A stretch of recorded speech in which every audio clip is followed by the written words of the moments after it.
28 minutes before the hour, we're joined this morning by head football coach and athletic director at BB Comer, Adam Fossett. And Coach, good morning to you, and happy Memorial Day coming up, yeah? Good morning, yeah. Happy Memorial Day. Yeah. Memorial Day signifies the end of the school year, so that's a good good holiday for us. So tell us a little bit about BB Comer's graduation. I know that's coming up this week. Yeah, so we have graduation Thursday evening in the auditorium, and get the class ready. I think they're coming in today to do walkthroughs. And you know how many seniors there are? I do not. I want to say there's like 72. Okay. That may be a little high, but I think it's 72-ish. Yeah. All right. And that's going to be Thursday night. I think is there tickets given out? Is that how it works? Yeah, it's limited. So each student gets 10 tickets, and they kind of have to figure that out on their own. And people scout tickets, don't they? Yes, actually they do. You know? So if you happen to have twins and you get 20 tickets and somebody's looking them up, you can put those things on eBay, I guess. Yeah. So. Oh, wow. And so congratulations to all the graduating class at BB Comer. Sylacauga graduating tomorrow night over at Legion Stadium. So let's talk a little football this morning to begin with. And, this will be, your second year in 3A, and it was kind of difficult last year. It's very difficult. I think we've talked numerous times about how the numbers work and things like that. And numbers-wise, we had 3A numbers, but those classes were very girl-heavy. So did not have a lot of male athletes in that. And you knew that was coming for several years. Yeah, I knew that was coming, and I knew it was going to happen. There's a big difference in kind of what we have and what some of the other schools in our region are able to have, So typical, let's say traditional public schools usually go with the homegrown team, the kids that have been in the system for a long time. And we're getting more so into the hand-picked team era of high school football, which is a shame, to be honest with you. Growing up, it used to be, hey, I'm going to go to school here because my dad went to school here and played here, and so forth and so on. So there was some tradition, there was some ties there, and now that seems to be kind of going by the wayside. So we play Lee Scott and Glenwood in our region, and Glenwood had numerous guys on their team that weren't even part of their school the year before. So just a hard challenge for us. And when numbers are down and you're playing another team in your region that's playing 2 guys both ways, and you're playing 9 guys both ways, it doesn't necessarily stack up. So what happens the rest of the spring and into the summer for your football program? Yeah, we still go and prepare and get ready, and I've got a great bunch of kids coming up. I've got a bunch of kids that are working hard. They're doing the things that they're supposed to do, and they're fun to be around. It's not always the case where you have a group that's fun to be around. So they're fun to be around. They put in the work that they have to do, and we have a next man up mentality. And when we have some adversity come towards us or a situation that is out of our control, we just worry about the next guy up and continuing to push through it. So this season will be tough as far as a numbers game because there's not going to be a lot of depth. I've got a current 8th grade class that's going to be really good as freshmen next year, and you're going to be, for Comer fans, you're going to be looking at the roster and looking on the field and trying to figure out who's who in certain spots. And then you're going to look at the grade, and it's going to say 9 next to it, and you're going to, it's going to be a realization. And 2 years after that, when there's an 11 next to it, you're going to know those names. They're going to be household names because that little group's going to be pretty good. And who knows, 2 years from now, we may be talking about a 2A BB Comer school too. Yeah, and I truly think we'll go back down to 2A. I think that's where we thrive and where we're better off. I obviously don't look at the same map the HSA looks at, but to me it seems like if numbers worked out like they did, and we went back to 2A, you're talking maybe Coosa, Vincent, possibly Winterboro moving up to a 2A, and us as 4 teams of a 7-team region. Not only is that a good competitive area or an equal competitive area. It's also a good travel area. Yeah. You know, now they're going to have to throw in 3 other teams. I wouldn't mind going back to like an Isabella or something like that, but and again, it's out of our hands. We have no control over that. But you know, again, we just keep going. We're gonna keep working and keep getting after it. We'll play whoever has to be on the schedule. Obviously, non-region. You know, our non-region schedule is brutal. You got Wadley, who's 1A state champs. Yeah. Week 5, you play Piedmont, who lost in the semifinals last year, and they've got a lot of guys back. Vincent, who had a strong run last year, and then Thorsby, who's always tough too. So it's one of those things where it is what it is.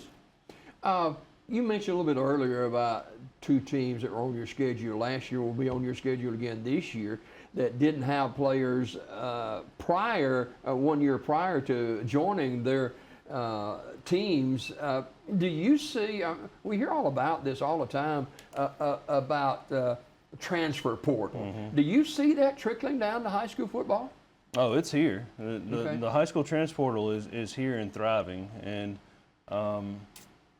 the guys like me with gray in their beard, you know, we kind of have discussions about it, and it's not something that we see as a positive in any way. So it makes it tough. You know, the old saying was, you know, when we had these meetings a couple years back in Montgomery, it was, well, take care of your kids, take care of your kids. Love your school. Yeah, You know? yeah. Well, you know, we try to take care of our kids, but they're still being wooed and pulled in certain directions.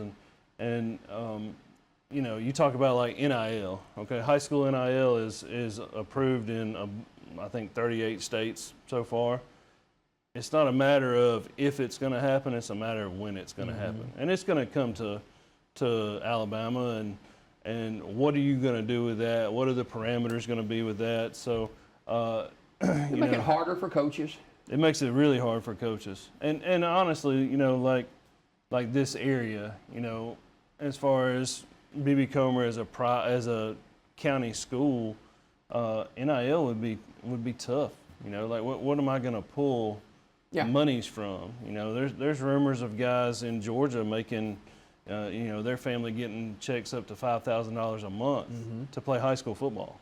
You know, that's just unfathomable. Yeah. Well, let's talk about some good news this morning. You guys, your entire family is going to be going on a mission trip in just a few weeks. Talk about that. Yeah. So through Sylacauga First Assembly, where we're members, we're all 4 of us are going to go to El Salvador with our church. There's 20. Now, that's a little bit west of Childersburg? Just a little bit, Okay. about 4.5 hour plane ride. Yeah. So, but we're going for 7 days. This will be the first time that all 4 of us have gone. You've been before, right? Yeah, so I've been to Honduras and Nicaragua. My oldest son, Max, went to Nicaragua with me last year.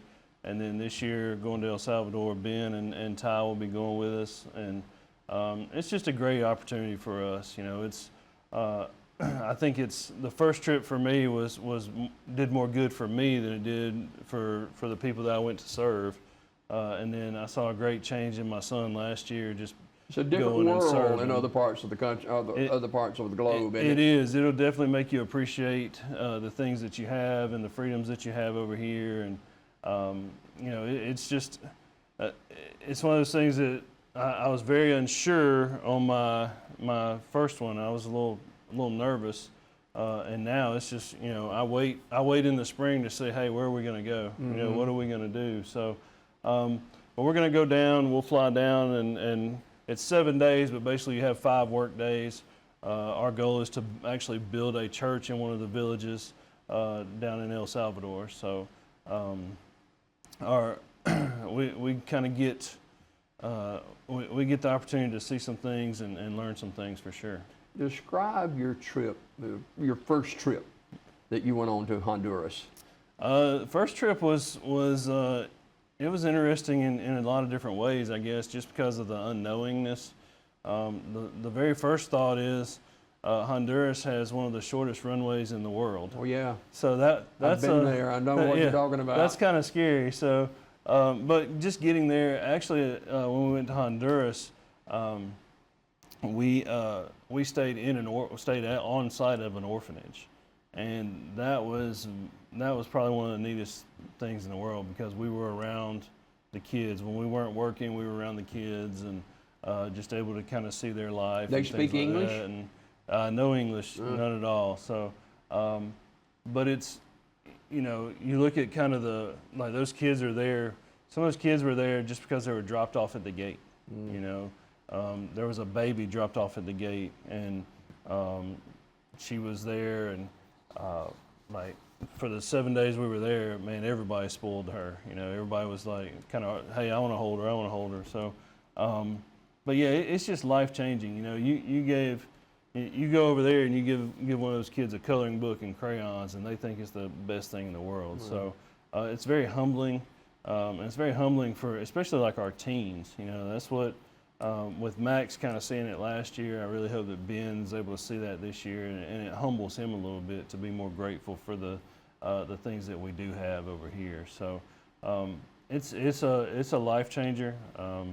It's something that really humbles me and kind of sets the tone for me, and it's good for me to have these reminders year after year, because man, we're all human and we all screw up, and man, I screw up every day, but it's a blessing to be forgiven every day for those mistakes, and to learn from those mistakes, and try to make yourself a better person, so that you can have grace.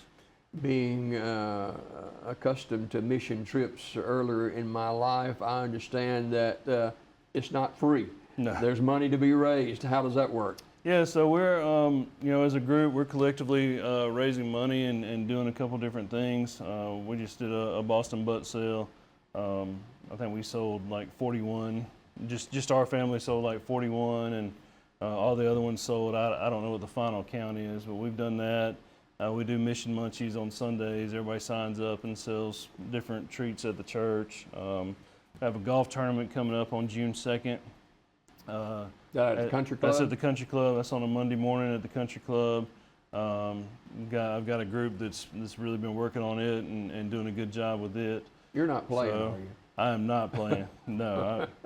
Our alumni association tournament's on the 31st, that Saturday, and then we have the missions one on the 2nd. And I'm not going to play in either, because I would save money just not losing golf balls. My house is not too far from that country club, so that's I don't right. want you hitting that with a golf ball. Yeah, no doubt. So, but if people would like to join in making donations, how can they do that? Yeah, they can make any donations directly at Sylacauga First Assembly, or they can go online and make donations. I think there's a little donation area where you kind of log in and you can make a donation, and you just put what it's for. You can put El Salvador Missions. You can put it directly to somebody, like to Fossett family or whatever the case may be. But we've been very blessed as a family. Our trip is right at $7,000 for the four of us, and we've had a church member actually helped us and blessed us with $1,000. Some others have helped us with fundraising, and we've had some donations and things like that. So we're very blessed in that aspect. I've made my sons, and I've really forced them on the working aspect of it. Like, hey, you're going to go sell these tickets. You're going to go, because it is a work. Like you've got to do the work so that you can raise the funds and do the things that you have to do. And at the end of the day, it's a great opportunity for us. But the big purpose is that we want to be the hands and feet of Jesus, and go to this country and find the lost and help them. Because, while the U.S. has a lot of issues going on within it, there's so many people outside of this country that have no idea. Yeah. There's high school football, and then there's real life in it. No doubt. Yeah. No doubt. And you want to talk about putting things into perspective. It puts it into perspective a lot. And